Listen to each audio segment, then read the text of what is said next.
There's people in it. Oh my God, there's so many people in it.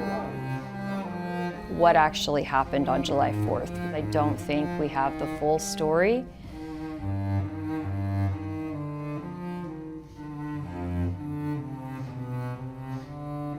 This was a natural disaster filled with man-made errors. And it really, really infuriates me. My cabin number was cabin 6.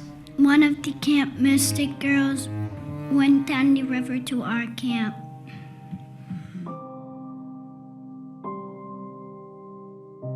We all owe it to them to just keep fighting, to make sure that their lives were not lost in vain. Their innocence was stolen from them that day. Hold everyone accountable who needs to be held accountable. When we did the sweeping study of camps, I've never seen an institution run this way. Sort of self-regulated, self-policing. This requires local governments in flood-prone areas to install outdoor siren and warning systems. State grants will be provided to assist.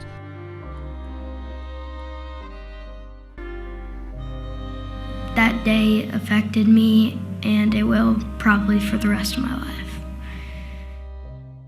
The floodwaters have receded, but the number of questions is still on the rise. Despite new laws, Camp Mystic, along with other camps, announced plans to reopen next summer, devastating families who are still searching for loved ones. And it's why Rania Mencarius and Kelly Raybon say this conversation must go beyond new laws. Mencarius, CEO of Crime Stoppers, saw the system's failures long before the flood, when she says even cases of sexual assault were mishandled. I traveled to Houston to meet with her and with Kelly Raybon, a mom whose sons attended Camp La Junta. What you're about to hear is eye-opening. This is Deep Dive with Sarah-Forgany.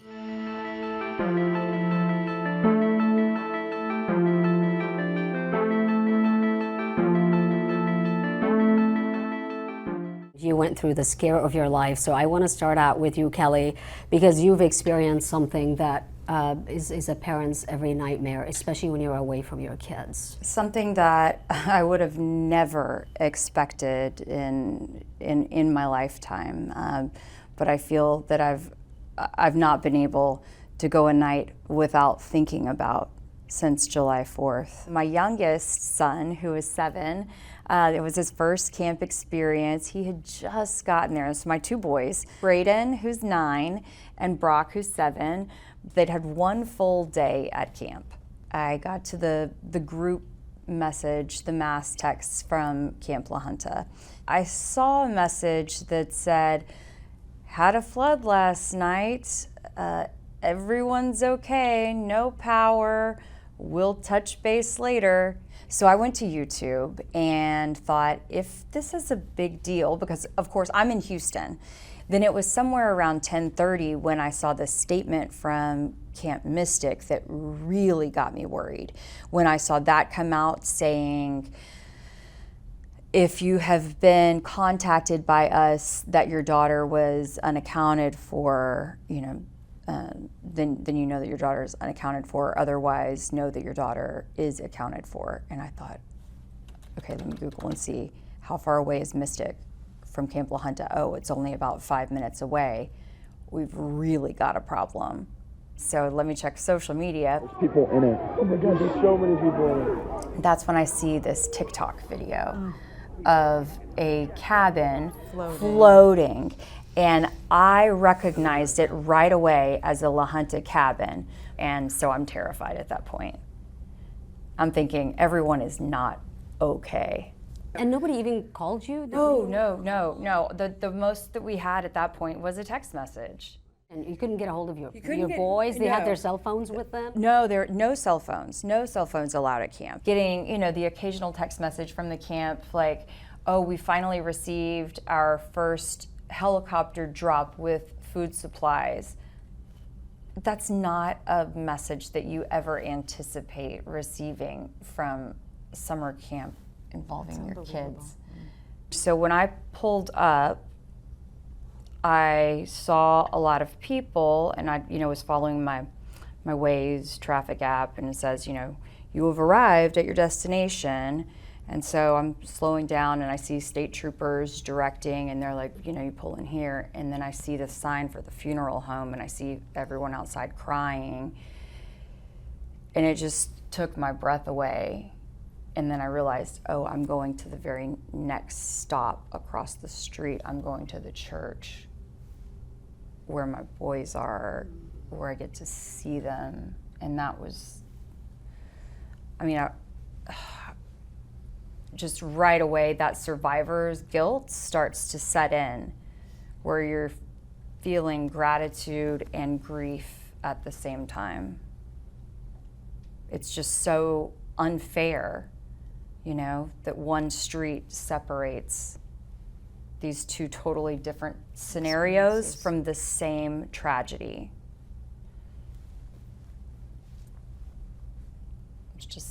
It's terrible. And at that point, I didn't even know how close my sons really were from having the same outcome that those little girls did.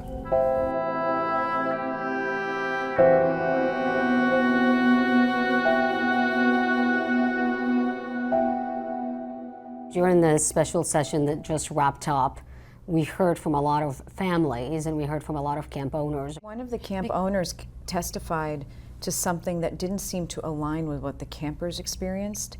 And so was that a misalignment of information? Did the camp owner think they had reached out to all the counselors but missed cabins? How would that happen? Asking these questions again in that testimony, I don't understand where the disconnect is. We did not receive any emergency alerts or warning. When my wife was looking out the front window and saw a dining hall table floating across the athletic fields, and she looked at me and said, "I just saw a dining hall table." At that point, we realized that something was going on. We quickly threw on shoes and ran and sprinted to the cabins. We opened doors and woke the counselors and told them count heads and head to the maintenance road. The owner of Camp La Junta said that as soon as they saw the water rising, they told the counselors, you need to go and wake them up and start moving. If that happened, it didn't happen at these cabins. So these counselors are telling you they didn't even get any sort of contact with the camp owners at all? They were in no contact with the camp owner during this time. So how did the counselors find out about the flood? Because everybody was asleep at the time, right? Yeah, they found out about the flood because they were experiencing the flood firsthand. Mm-hmm. They received no warning other than being wet, and because they were having to save their own lives, save their kids' lives. They were kids saving kids, just trying to survive. Whatever plan there was no better than a piece of paper, probably filed away in a desk somewhere. They weren't aware of any kind of plan. As I've talked to several of the counselors, they've said it felt like the water was rising about a couple of feet, maybe every 5 minutes. That's what it felt like. And so then they realized before long that the top bunk wasn't going to be enough. So then they had to hoist the little boys all the way up to the rafters. Thank goodness that there were rafters. And then, as they're up on the rafters, some of the boys were scared. There were a couple of the little boys that were scared to get on the rafters, and so they floated actually on the mattresses, with the counselors. And so, in some cases, they were floating just on the mattresses with the counselors, and were extremely close to the ceiling. They were running out of room. And the question remains, was a true adult giving them any instruction? No. Was this part of an emergency plan? No. These counselors were doing this all based on their own instinct. And you know that because you said you had a chance to speak with those counselors? Yes, based on all of my conversations with the counselors, they consistently have told me the same thing. Which is? That they were acting based on their own instincts in that moment. They were doing the best that they could in that moment to just get the kids as high up as they could.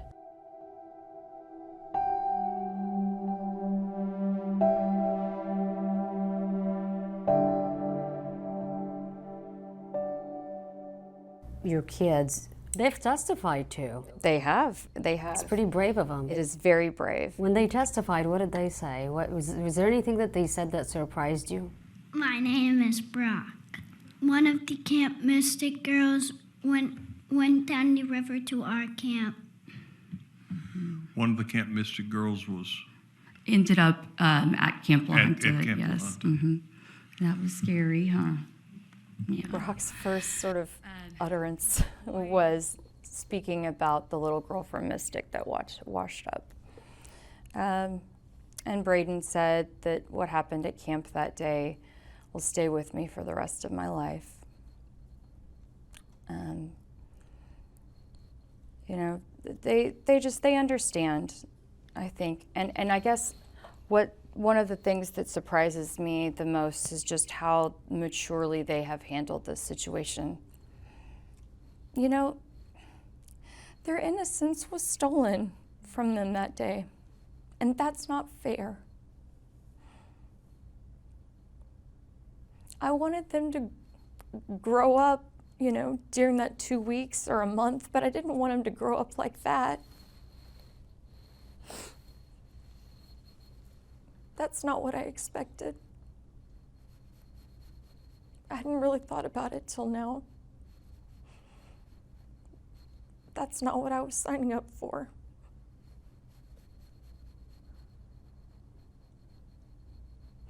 And it really does make me upset now that I think about it like that, because this was very preventable. I say this was a natural disaster filled with man-made errors.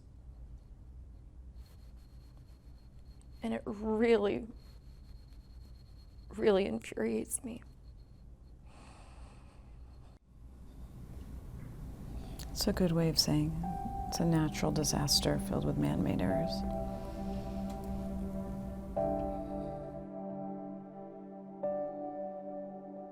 Rania, I'm going to turn this to you for a bit because I know you've been really advocating for a lot of families, a lot of camp safety changes that need to happen. People say, Crime Stoppers, why are you involved? Anytime there's a victim family that asks us to work on something, we work on it. But not only that, where we see the law is lacking with protection, especially of children, we will get involved. And you work, when you say get involved, I mean you're working directly with lawmakers, Texas Absolutely. lawmakers to try to pass legislation, and you're there actively speaking to them, meeting with them during sessions. And doing extensive research. When this family came to us and we said, please give us time to research this. And that's where we came in 2018, 2019 and said, when we did the sweeping study of camps, we Sarah, I can't even tell you, I've never seen an institution in my 18 years, or however many years it was back then, of working in this space of protecting families and kids in the community. I've never seen an institution run this way. Sort of self-regulated, self-policing, self-governing is what we're hoping will happen in the future. These camps have to have emergency plans in place that are not just thoroughly written, but they're vetted, they're practiced, they're filed away, they're tested by others, they're recorded with other law enforcement agencies. Think of what we do now, Sarah, with a school shooting. There's a whole emergency management task force, a threat assessment team that knows the blueprints of the schools and the ingress and egress and the emergency plans and reunification and evacuation. And the kids study these plans and there's drills and they know exactly what to do. And people can say, well, no one ever imagined a flood would take place. The reality is, if you are going to drop your children off at a facility where they will sleep, they will eat, They will take showers, they'll swim, they'll engage with handguns and riflery and ropes courses and water activities. Those institutions have a duty to think of every possible scenario and prepare in every possible manner to ensure the safety of those children. And let's not forget that many of those cabins are in designated flood zones. Let's not forget, and people don't like when this is said, but I'm sorry, these are the facts, that Camp Mystic specifically had cabins that flooded, that FEMA had designated. These are in a flood zone, and the camp owners fought against that.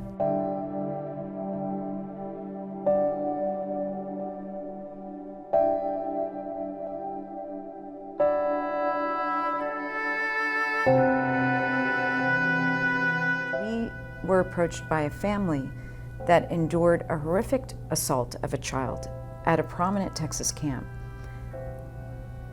And in the aftermath, they realized, wait a minute, how are these camps structured and governed and regulated? Where's the discipline and the response? Where's the transparency? And when parents ask questions, what we noticed is they would be attacked for asking the question. Attacked by who?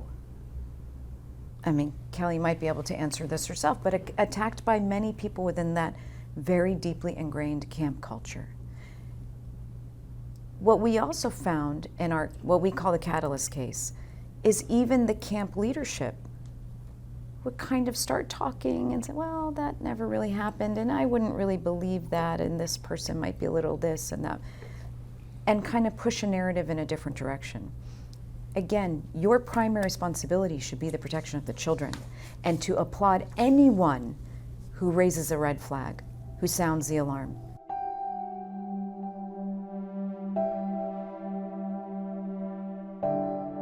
Explain that process. Right now, their board that advises, Yes. right? Yes.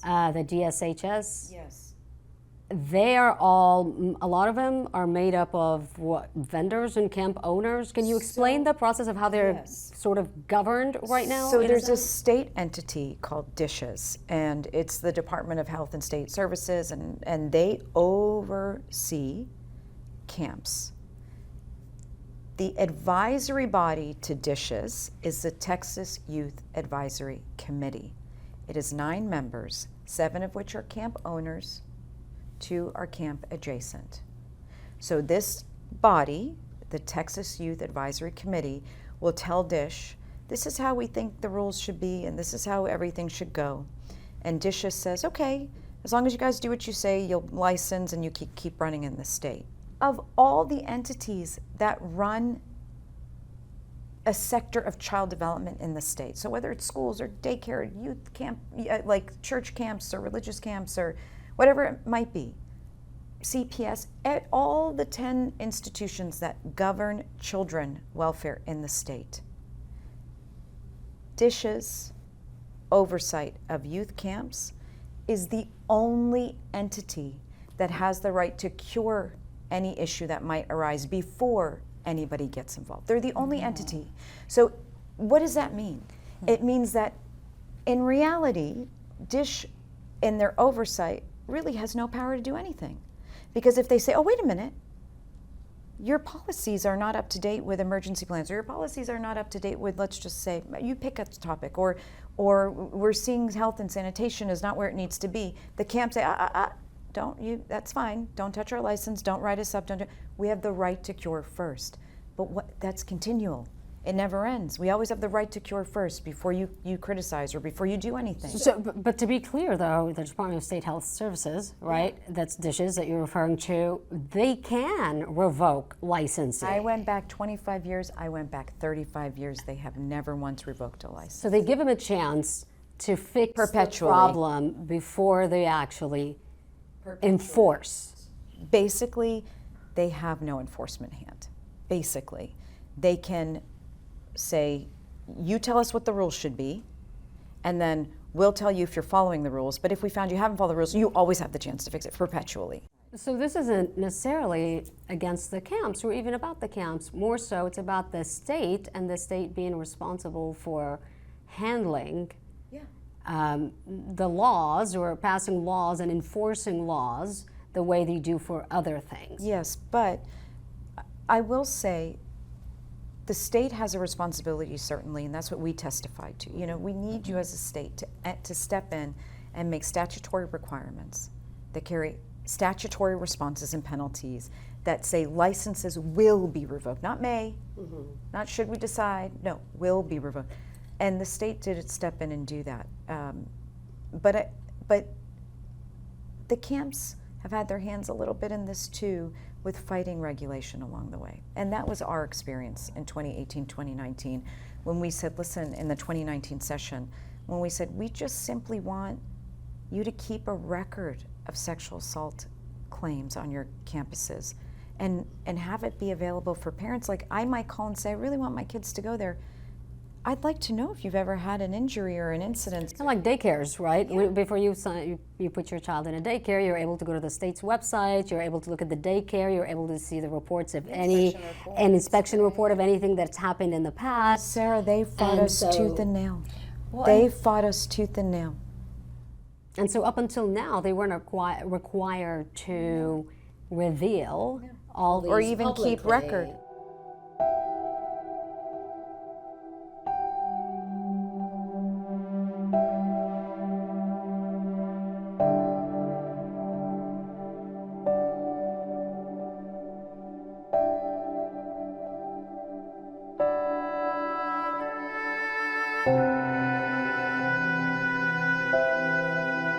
So then the solution would be what? This special session, which just concluded, I will say, and I can never say God bless them, God bless them, God bless them enough. But the Mystic families, Heavens 27, those families, and these families said, no, our children will not die in vain. We're going to do something about it. They came together and they got massive, sweeping legislative changes made with SB 1 and HB 1. Kelly testified with Senate Bill 1 and House Bill 1.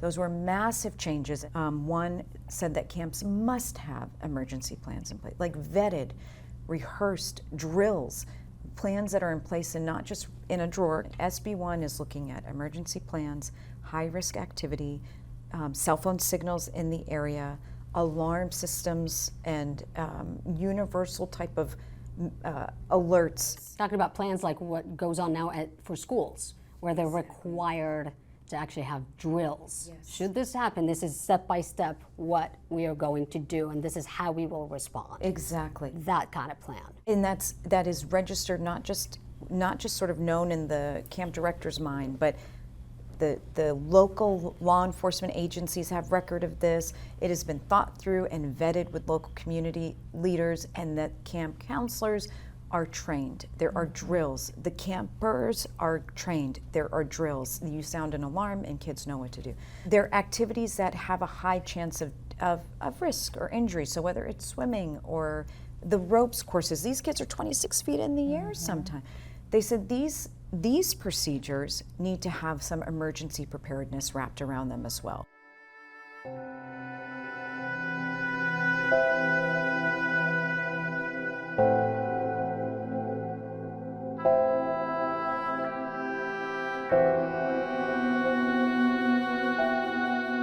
We were also working with Representative Lacey Hull on HB 265.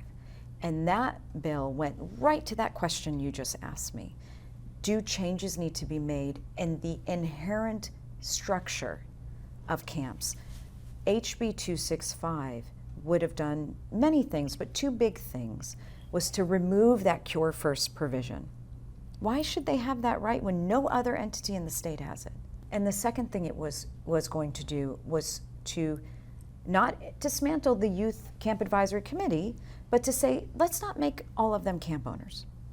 let's diversify. Let's put a pediatrician and an aquatics person and someone that's familiar with gun safety. Representative Hull's bill was killed at last minute, and we're so sad about it. In this past session, that second special session that we just had, and the floods were a massive topic. That cure right provision needs to be removed, and it's still there. It's still there. So you feel like this might still leave a question mark? Exactly, because they've worked under what we've seen in studying this is the gaps and those loopholes sometimes can be used in a way we don't want it to be used. But at the same time, I will say that's why we're so thankful for the 27 families who have never stopped advocating and passed this sweeping legislation. And not afraid to speak up, because those voices are the most important. The families who lost their children and said, this is unimaginable and not right. For families like Kelly to say, I almost lost my children. We took all these things for granted. We never in our wildest dreams imagined like there are lobbyists and maybe PR people that write things and don't disclose certain things. Like They have strong lobby groups. Oh, the strongest we've seen. We're the strongest we've ever seen. And we've been doing this a long time. When you say ever, like you're comparing it to what? I mean, I've been in this job 18 years, and we've worked on bail reform and major issues. And when we went back and researched, we said, gosh, in 25 years, again, I think 2 laws at that time had been passed on camp safety. We'd start to look at exemptions. You know, if you send your child to a camp, but it's 4 days or less, they don't even have to be licensed. That means no background checks have to be done. Wow. Nothing. Like, that's unacceptable. It's unacceptable, especially in today's world and in this climate. So we think things like that. And if you hear that and say, oh, she's anti-camp, there's nothing wrong with what we're doing. There's something wrong with you. We want all camps to be safe so they can grow and thrive, and our kids can go generation after generation, and they're not in floodplains, and they're not attracting maybe people who have questionable backgrounds. Have you spoken directly with any of the camps, and did they give you a reason as to why they're fighting back any of these, what sounds like common sense to me? We did, and we heard negatively. They don't want us talking, and especially back in 2018, 2019, and I challenge people to go look at what camp owners very much went on record and testified against, saying, no, we don't want to keep record, and we don't want parents to have knowledge or transparency. It's really the lobbyists fought us. They said, you know, they basically no bad PR, nothing that causes expenses for them. Do you know how expensive it is to do background? It's not expensive to do a background check. Right. And by the way, if it's too expensive for you to background check or train everybody, then don't offer it. Don't offer it. If it's too expensive for you to have special certifications for riflery or scuba diving or snorkeling or whatever, all the wonderful, then don't offer it, period. If it's too expensive for you to move your cabin out of a floodplain, sorry, don't open that section of the camp. Right. Don't risk the health and safety of our children. And by the way, I'm not sure that it's too expensive to do any of that, and I think these camps do very well. And that's the other thing. We want them to do well. Do you know how much money? Very, very expensive, and very expensive, and they're very prestigious too. They're a luxury. And there's a variety of tiers of, you know. There's all different kinds of camps. Yeah, we're all different. for sure. I didn't go to the fancy camps when I was growing up, okay? But I grew up going to camps as well. And so I have a big love for camp. And I was going to ask you that. I mean, so you grew up going to camps. Brock, your oldest, had already been going to camp for 3 years. And then you put your second child. So clearly, you loved camps. It sounds like it. Absolutely. Did you at any point have any concerns prior to the 4th of July floods? Had you ever worried about sending them to camp, or did you ever have any of those talks before? And I kind of beat myself up about that too. You know, I do feel a level of shame and embarrassment and guilt that I didn't ask more questions and you shouldn't, though, Kelly. You know, no. Do more digging on my own. Maybe I trusted too much, and but also, if you did digging, what would you find? What would I have found? I probably now knowing what I know, I probably would have been lied to anyway. So, like after having gone through what you went through and what your kids went through, What would you like to see change from a parent's perspective? I know you said you spent some time as well talking to other parents who had kids there involved in Camp Mystic families as well. You had a chance to speak with them as well? Yeah. What A lot are more your transparency. I think we can't fully trust and know that things will change until we have full transparency and accountability and an understanding of what really happened, to know that things will change for the future. Until all of that comes to light, we don't know what needs to really be fixed moving forward.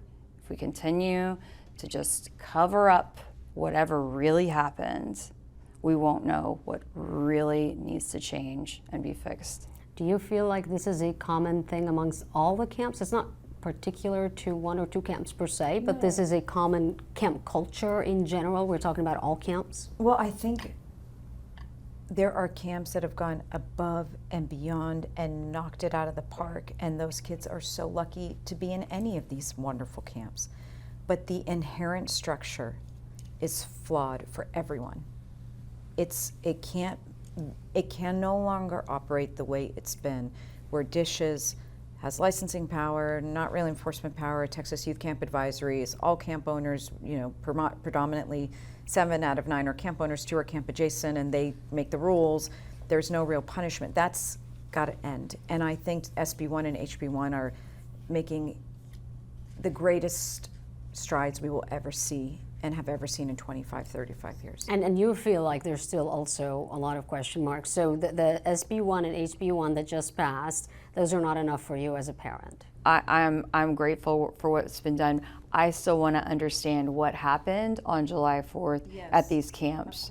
And I'm still personally hoping that there's a larger investigation done, and be it on the state level, however, whatever that looks like. I would like to see perhaps a special investigation, if that's what it takes, of the camps to really dig in to see what actually happened on July 4th, because I don't think we have the full story.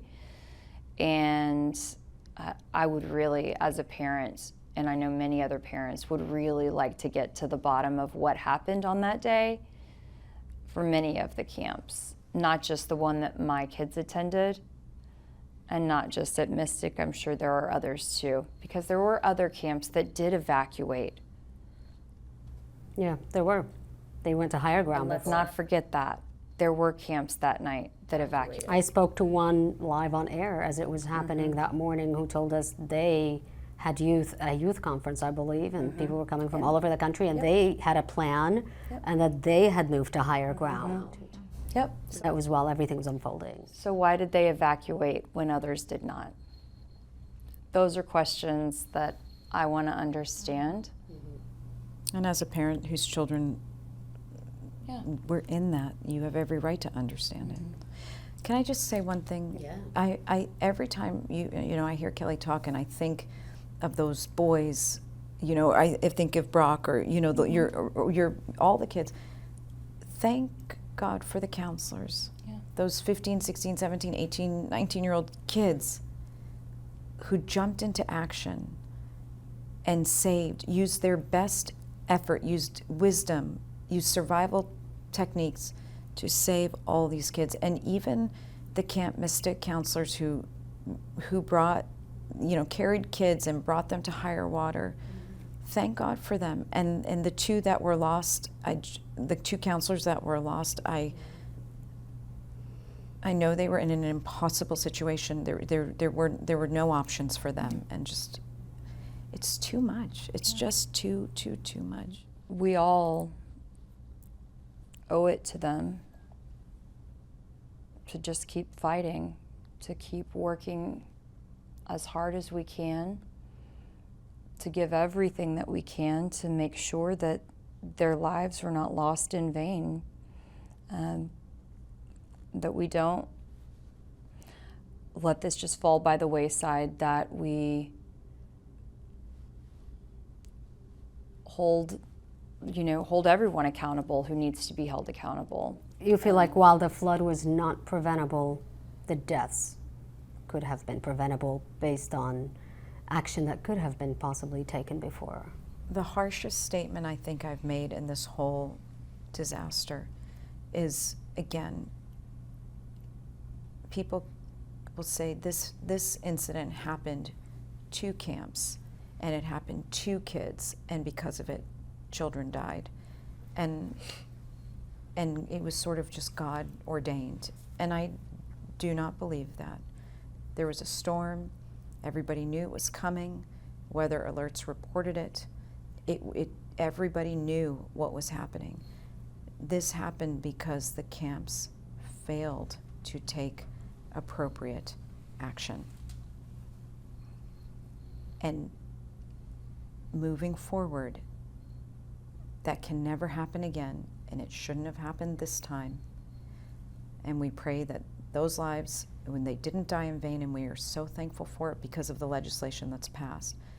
But I understand Kelly and others who say we still want to understand what happened and know what our children went through, and do whatever we must to make sure, again, any loose ends or things that those are all taken care of. You mentioned that you feel this guilt because your kids survived, and you're still feeling for those other parents. That you guys have built a community, right? I've spent a lot of time back in the area, back in Kerr County.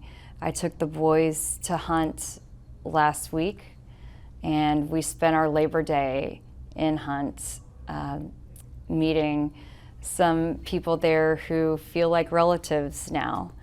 And yeah, it's just the community there has embraced them so much as if they were their own. And it just, they've asked when can they go back and see their aunties. Yeah, it's amazing. And is that healing for you guys? It is very healing. And I've wanted to help them build new memories there. And while we were there, it rained and it stormed, and they're very, very sensitive to rainstorms now and thunder and lightning. And it was therapeutic in a way, even though they were both quite scared. But for them to experience having a storm there and still being safe was, ended up being a really good way for them to cope. And then even this weekend, we had a charity volleyball tournament to support a family in Hunt who lost everything, with a high school senior who had lost all of his tennis gear, and they'd lost their whole home. But we were able to raise nearly $5,000 for the family. And so y'all have been volunteering to help other families? Yeah, absolutely, yeah. But we're in therapy every week, and doing our part that we can to heal. But it is a daily struggle.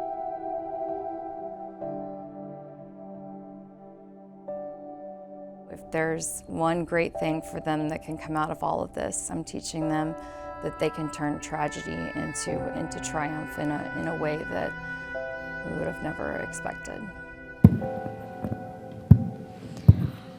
Well, when I see the rain, I mostly think, well, yesterday there was really hard rain, and, I wouldn't say flooding, but where my dad lived, there was high waters a little bit, and that kind of freaked me out because I went through something that I probably shouldn't have, but camp that day affected me, and it will probably for the rest of my life. You were worried about your little brother. Yes. Makes you a really good big brother. We really appreciate you coming. Brock, we're so proud of you and so appreciative that you would come. How about when it rains for you back home? I'm scared. You get scared?